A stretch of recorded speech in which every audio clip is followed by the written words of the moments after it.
Assalamualaikum warahmatullahi wabarakatuh. Saya Ahmad Ilham Syahiran Mizani dan bersama rakan saya iaitu Nazmi dan Talha ingin membentangkan satu tajuk di bawah fiqh muamalat iaitu riba dari perspektif tamadun kemanusiaan dan agama samawi. Jadi saya akan mulakan dengan definisi riba. Perkataan riba berasal dari perkataan dari bahasa Arab berarti lebihan, pertambahan dan perkembangan. Ia juga boleh didefinisikan sebagai segala bentuk tambahan yang berlaku melibatkan urusan jual beli atau pinjaman. Jadi dalil yang menyatakan pengharaman riba ini adalah dalam Quran, orang-orang yang Allah firman dalam Al-Quran, orang-orang yang memakan riba itu tidak dapat berdiri betul melainkan seperti berdirinya orang yang dirasuk syaitan dengan terhuyung hayang kerana sentuhan syaitan itu. Yang demikian ialah disebabkan mereka mengatakan bahawa sesungguhnya berniaga itu sama sahaja seperti riba. Padahal Allah telah menghalalkan berjual beli dan mengharamkan riba.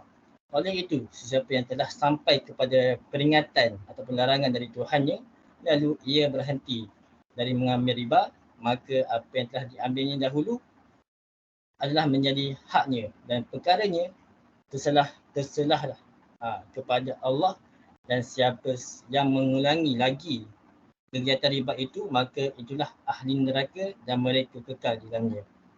Dan Nabi Muhammad SAW bersabda dalam hadis yang mana baginda bersabda, Allah melaknat pemakan riba yang memberi makan dua orang saksinya dan juru tulisnya. Jadi jelaslah bahawa riba ini haram. Jadi hikmah pengharamannya kita boleh lihat di sini, iaitu yang pertama sekali riba mengelakkan pihak yang mempunyai wang daripada menindas orang yang memerlukan. Yang kedua, riba ini menanamkan tabiat tidak mahu bekerja. Dan akhir sekali, pihak yang memakan riba akan menjadi lebih kaya dan senang dengan keuntungan berganda dan jumlah wang yang dipinjamkan meningkat. Jadi saya akan mempersilakan saudara saya iaitu saudara Nazmi. Seterusnya saya akan terangkan konsep riba dalam segenap tamadun manusia. Yang pertama kita lihat dari sudut tamadun kerajaan Rom.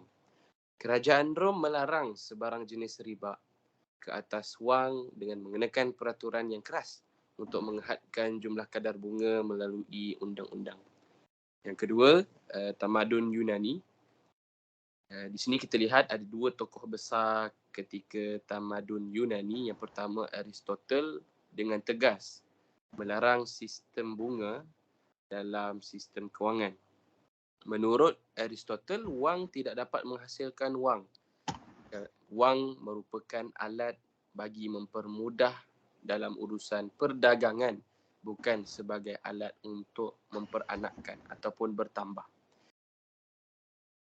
Tokoh yang kedua daripada tamadun Yunani ialah Plato, juga melarang amalan pengambilan bunga ini. Wang bukan hanya tidak adil, tetapi sesuatu yang tidak wajar untuk dilakukan dalam sistem perundangan, sistem kewangan ataupun ekonomi. Yang ketiga kita lihat dari sudut tamadun ataupun era jahiliyah.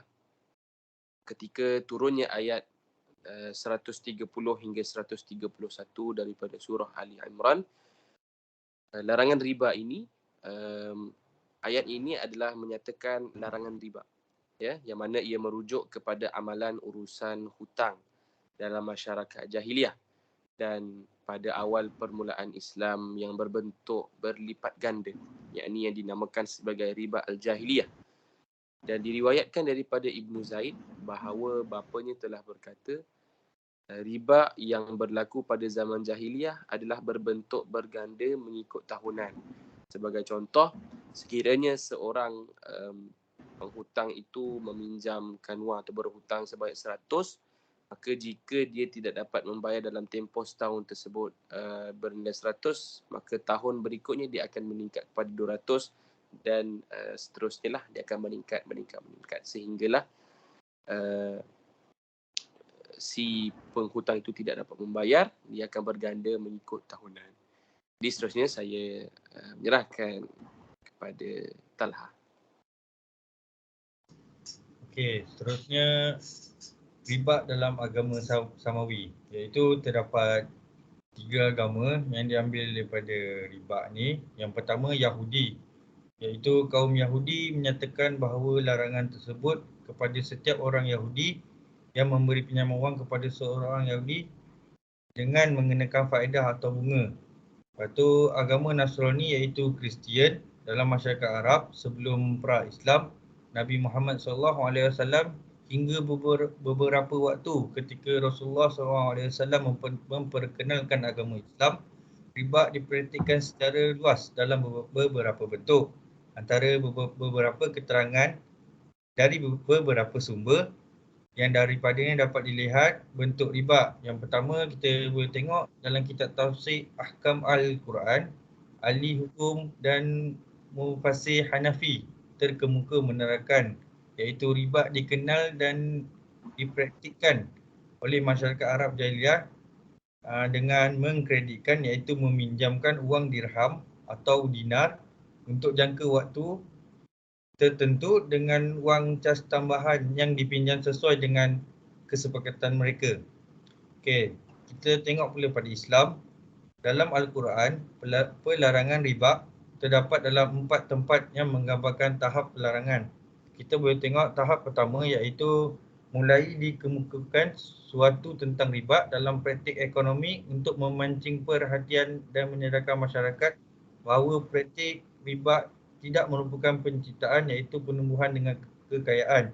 Yang kedua pula ialah mulai dijelaskan bahawa riba diharamkan dalam hukum-hukum agama terdahulu khususnya Yahudi. Yang ketiga pula ia dimulai pelarangan yang mempraktikkan riba yang biasanya dalam praktik dilakukan secara berlipat ganda. Dan yang keempat dan terakhir, pelarangan riba dipertegas dengan melakukan kriminalisasi iaitu barang siapa yang tetap mempraktikannya, Allah Subhanahu Wa Taala dan Rasul akan peranginya. So, kita terus kepada Nazmi, kesimpulan. Secara kesimpulannya daripada pembentangan kami pada hari ini, amalan pembungaan wang dalam ekonomi konvensional telah menjadi salah satu elemen perekonomian pada zaman kini, termasuk pada zaman dahululah. Ramai pihak telah mewujudkan pelbagai teori tentang riba, akan tetapi mereka gagal memberikan jawapan yang begitu jelas mengapa sistem bunga ataupun riba ini perlu ataupun wajar ada dalam ekonomi. Jadi jika kita simpulkan di sini, ada 2 golongan yang memberi pandangan tentang sistem bunga dalam ekonomi. Pertama, kita lihat dari golongan klasik mengatakan bunga merupakan pampasan yang dibayar kepada pemberi pinjaman oleh peminjam sebagai balasan atas keuntungan yang diperoleh dari pemakaian wang tersebut. Golongan kedua iaitu golongan Keynes berpendapat bahawa bunga adalah sebagai harga dari permintaan dan penawaran wang. Ya, apa yang kita boleh katakan dari sudut agama Islam sudah jelas dan nyata melarang amalan riba di dalam sistem kewangan, sehingga di dalam Al-Quran pelarangan riba ini menunjukkan ada 4 tahap pelarangan riba. Maka riba itu adalah haram kepada umat Islam dan tidak wajar untuk kita lakukan di dalam sistem ekonomi. Itu sahaja daripada kumpulan kami. Sekian, terima kasih.